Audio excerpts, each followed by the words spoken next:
এবং মালামাল ও দাসদাসী নিয়ে মাদায়েন থেকে মিশর অভিমুখে রওনা করলেন। কিছুদূর পথ চলার পর যখন তিনি তুয়া পর্বতের নিকটবর্তী হলেন, তখনই দিনের অবসান ঘটে রাত্রি নেমে এলো। অতঃপর মুসা আলাইহিসসালাম সেখানেই রাত্রি যাপনের জন্য তাঁবু খাটালেন। তার অদূরেই তুর পর্বত অবস্থিত ছিল।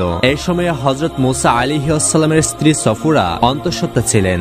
আর ঘটনাক্রমে ওই দিনেই তার প্রসব বেদনা শুরু হয় এবং সন্ধ্যার পর তিনি একটি পুত্র সন্তান প্রসব করেন। ক্রমশই সেই রাত্রিটি তাদের জন্য ভীষণ দুর্যোগপূর্ণ হয়ে উঠল।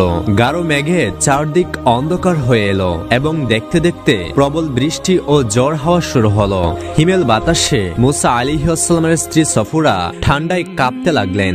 এদিকে তাঁবুতে তখনও কোনো আগুনের ব্যবস্থা ছিল না। হযরত মুসা আলাইহিসসালামের সঙ্গে চোখমুখী পাথর ছিল, যার সাহায্যে তিনি বারবার আগুন জ্বালানোর চেষ্টা করলেন, কিন্তু যতবার চেষ্টা করলেন ততবারই ব্যর্থ হলেন। রাত গভীর হচ্ছে এবং চারদিকে অন্ধকার ঘনিয়ে এসেছে। বাতাসে শীত তীব্র হয়ে উঠেছে। বিবি সফুরা অত্যন্ত ক্লান্ত, নবজাতক সন্তান তার বুকে। এই মুহূর্তে অন্ধকার দূর করা এবং স্ত্রীর শরীরে কিছুটা উত্তাপ পৌঁছে দেওয়ার জন্য আগুন ছিল অত্যন্ত প্রয়োজন। কিন্তু আশেপাশে কোনো লোকালয় ছিল না যেখান থেকে আগুন চেয়ে আনা যাবে। সেই নিঃসঙ্গ দুর্যোগপূর্ণ রাতে মুসা আলাইহিসসালাম দারুণ চিন্তায় মগ্ন হয়ে পড়লেন। ঠিক সেই সময় তিনি চোখ তুলে তাকালেন তুর পর্বতের দিকে। হঠাৎই তিনি দেখতে পেলেন পর্বতের গা ঘেঁষে দূরে কোথাও আগুনের মতো কিছু একটা জ্বলছে। তিনি সঙ্গীদের দিকে ফিরে বললেন, তোমরা এখানে অপেক্ষা করো, আমি সামনে একটি স্থানে আগুনের চিহ্ন দেখেছি, যাই দেখি সেখান থেকে কিছু আগুন নিয়ে আসা যায় কিনা।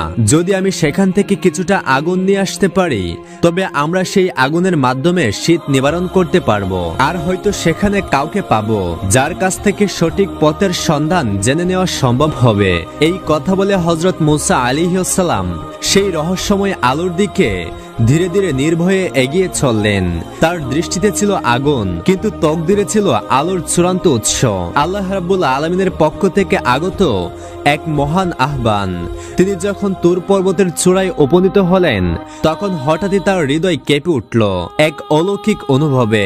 আল্লাহ রাব্বুল আলামিনের পক্ষ থেকে অদৃশ্য ওহী নেমে এলো তার প্রতি। হে মুসা, আমি তোমার প্রতিপালক, অতএব তুমি তোমার পায়ের জুতা খুলে ফেলো। নিশ্চয়ই তুমি তুয়া নামক এক পবিত্র উপত্যকায় এসে পৌঁছেছ।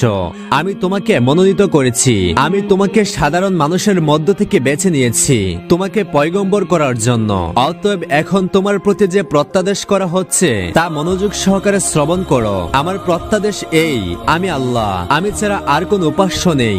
সুতরাং তোমরা কেবল আমারই ইবাদত করো এবং আমাকে স্মরণের উদ্দেশ্যে নামাজ কায়েম করো। এই মহান মুহূর্তে হযরত মুসা আলাইহিসসালামের হাতে তার শ্বশুর হযরত শুআয়ব আলাইহিসসালাম প্রদত্ত একটি লাঠি ছিল। আল্লাহ রাব্বুল আলামিন তখন জিজ্ঞাসা করলেন, হে মুসা, তোমার হাতে ওটা কি? হযরত মুসা আলাইহিসসালাম বিনয়ের সঙ্গে জবাব দিলেন, ইয়া আমার রব, এটা আমার লাঠি। আমি এর উপর ভর দিয়ে চলাফেরা করি এবং এতে করে আমি গাছের পাতা ঝরিয়ে আমার বকরিগুলোকে খেতে দেই।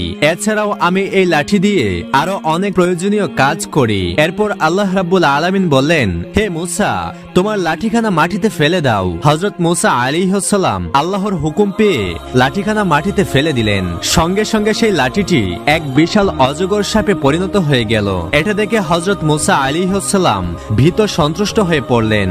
তখন আল্লাহ রাব্বুল আলামিন বললেন, হে মুসা, তুমি ভয় পেও না, তুমি তোমার লাঠিখানা হাতে তুলে নাও। হযরত মুসা আলাইহিসসালাম আল্লাহর আদেশ অনুযায়ী সেই সাপটিকে ধরার জন্য হাত বাড়ালেন। আর যেই না তিনি সাপের